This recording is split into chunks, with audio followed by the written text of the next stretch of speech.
বিদায় নিতে নাহি মনে চাই, তবুও বিদায় নিতে হয়। আজকে আমাদের মেঘালয়ের শেষ দিন, অর্থাৎ আমরা একদিন আগে ব্যাক করতেছি। তো আজকে হচ্ছে আমরা হোটেল চেক আউট করলাম, সকাল সকাল দাদার মুখটা দেখতে পারলাম। আমরা হচ্ছে এখন রবীন্দ্রনাথ ঠাকুরের বাড়িতে আছি। এইটা যেটা বললো, আমি জানতাম কলকাতায় বাড়ি, এখানেও সম্ভবত আরেকটা বাড়ি আসছিল। তাহলে এই যে দেখতে পারতেছেন, এই যে সেই মূর্তি।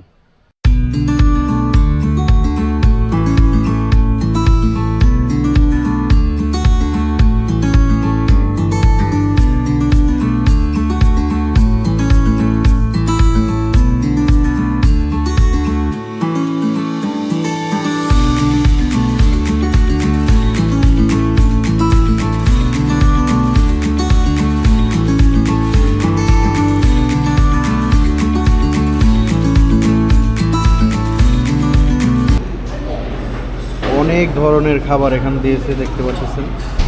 সকালের নাস্তা, বাঁশেরও আচার আছে। কোনটা বাঁশের আচার, কোনটা ভেম্বু? এটা না, এটা বাঁশের। আর এগুলো এই কে হয়, কে হয়? চিল্লি চিল্লি। আর এই মাছের আচার না, সবকিছু দাম বেশি। ভুট জ্বালাটা লেগে ভুট জ্বালা পোস্ত কম রাখতো। গুয়াহাটির জাম সবসময় থাকে কি দাদা জামটা? বিধানসভা না, আসাম।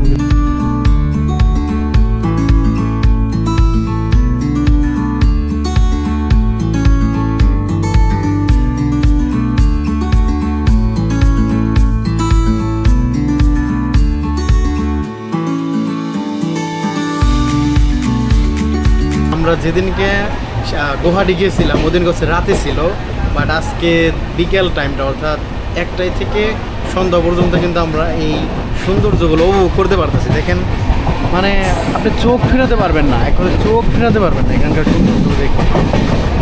আর এই দেখেন, ট্রেনে একদমই কেউ নাই।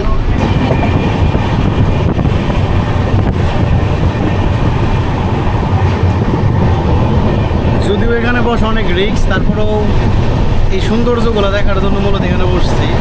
রেকমেন্ড থাকবে আপনারা এখানে বসেন না, আসলে অনেকটাই রিস্ক। কোনো কারণে যদি একটু বসকে পড়ে যায় তাহলে লাইফ শেষ। দেখেন,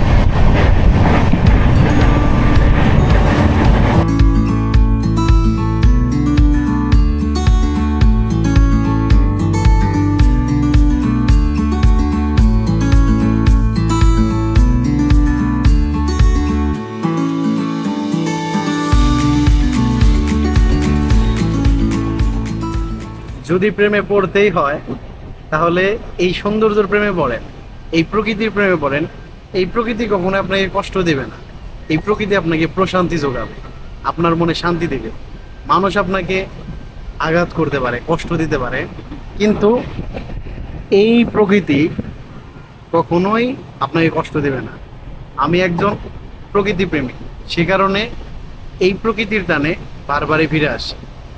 মানুষের কাজই হচ্ছে প্রথমে মায়া জন্মাবে, তারপর আপনাকে কষ্ট দেবে। মানুষ তার স্বার্থের কারণে সব কিছুই করতে পারে, আপনাকে আকাশে উড়াইতে পারে, আবার মাটিতেও নামাতে পারে। কিন্তু এই প্রকৃতি বলেন, এই প্রকৃতি কখনো কাউকে কষ্ট দিবে? এই প্রকৃতি আপনার দেখলেই ভালো লাগে। তাই প্রেমে যদি পড়তেই হয় তাহলে এই প্রকৃতির প্রেমে বলেন, অনেক ভালো থাকবে।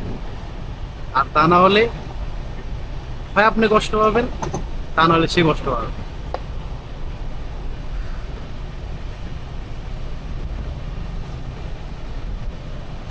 এই যে একটা আইটেম হলো ভাই, আমাদের দেশে মোটামুটি ভালো আইটেম দেওয়া।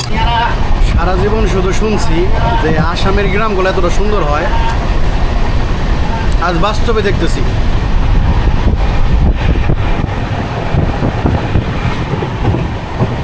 ভিডিওতে আসলে ভাই কোনো কিছুই বাস্তবের মতন ফুটিয়ে তোলা সম্ভব নয়, তবে আমি শিওর ভিডিও দেখে কিছুটা হলে অনুভব করতে পারতেছেন। এই যে বিগত 3-4 ঘন্টা ধরে জার্নি যে করতেছি, একই রকম, মানে একই রকম এরকম সুন্দর হয়েছে কন্টিনিউয়াস।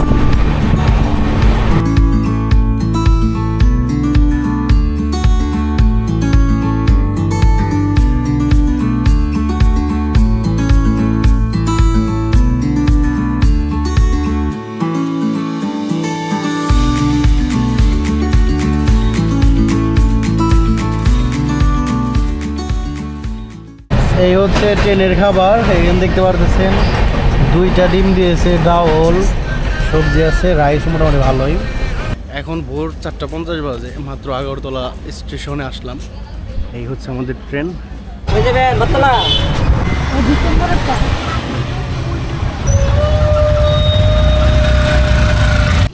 সো ফাইনালি 8-9 দিন ভ্রমণ শেষে এখন হচ্ছে আমি বাংলাদেশে ঢুকবো। এই দেখতে পারতেছেন এখানে হচ্ছে ইমিগ্রেশন পার্ট। তো এখান থেকে হচ্ছে আমি বাংলা টাকা কনভার্ট করে নিলাম, যেগুলো ইন্ডিয়া টাকার ছিল। তো এই তো এখন হচ্ছে আমি এখান থেকে প্রথমে ইমিগ্রেশন পার্টটা শেষ করে তারপরে আখাউড়া যাবো, আখাউড়া থেকে ঢাকা, ঢাকা থেকে বাসায়। আপাতত ক্যামেরা সব কিছু ভরতে হবে আপাতত ভাই। আমার ইন্ডিয়ান সাইডের ইমিগ্রেশন কমপ্লিট, এখন হচ্ছে বাংলাদেশে এটা করবো। আপনারা এখানে ভয় পাওয়ার কিছু না, কিছু প্রশ্ন জিজ্ঞেস করবে, এগুলো আপনি ঠিকঠাক অ্যান্সার দিতে পারলেন না। তো আমার বাংলাদেশের ইমিগ্রেশনের পার্টটাও কমপ্লিট।